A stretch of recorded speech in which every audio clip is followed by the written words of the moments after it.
Okay, so on the assignments I sent out, there's going to be some that require you to answer in Chinese characters. You can either print off those papers, handwrite it. You can pick up a printed copy from the office and write on those and hand them in, take pictures of them, send it to me. Or if you want to, you can type Chinese characters into a Google Doc. I don't know if you know how to do this, so I'm going to show you how to set up your Chromebook so that it's really easy to type in Chinese characters.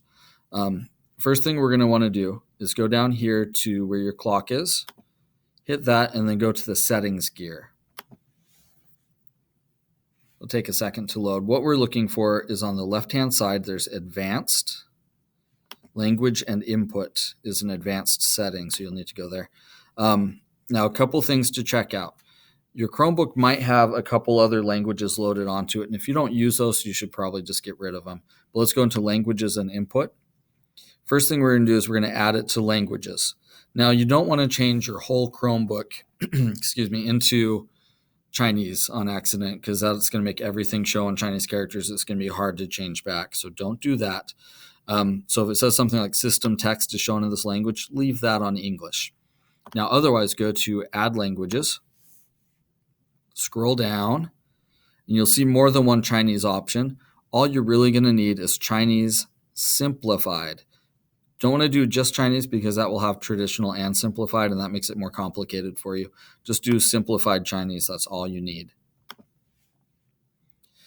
Now that's added it to our languages. If you change your mind later and you don't want it, go to those three dots and hit remove, and you take it away.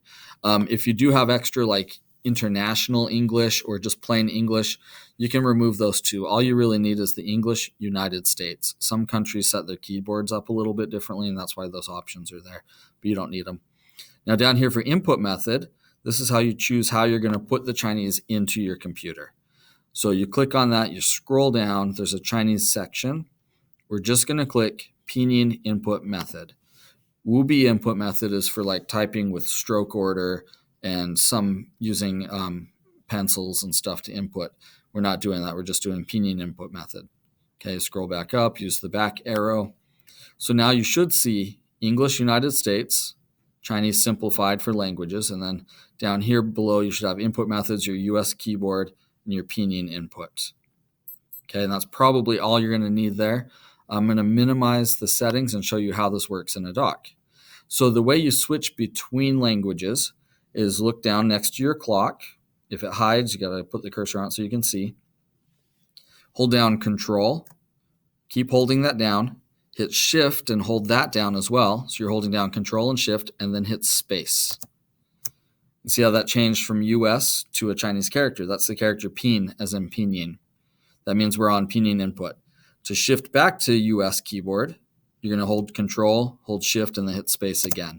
And it's going to switch you back. Control, Shift, Space will just switch between those. Now go into your doc, and what you do is you're going to type Pinyin. So let's just start with like Ni Hao. I'm going to make the font really big so you can see. Ni Hao, N-I-H-A-O. If it doesn't do it the first time, don't panic. Sometimes you have to refresh your Google Doc after you make that change, adding the language.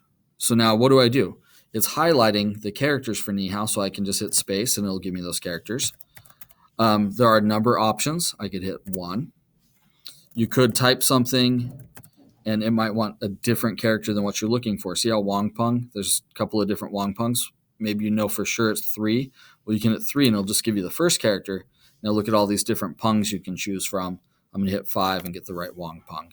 Now some characters that are very common, they're going to be easier to type in as bigrams. So like Xi Huan, for example, Xi Huan, to like. We can type in Xihuan. It's our first option, number 1. But because it's such a common character, well, 2 characters, such a common bigram, we can usually just hit XH. And it's going to guess a bunch of common words that start with an X and start with an H. So what do? We hit number 1. That's Xi Huan.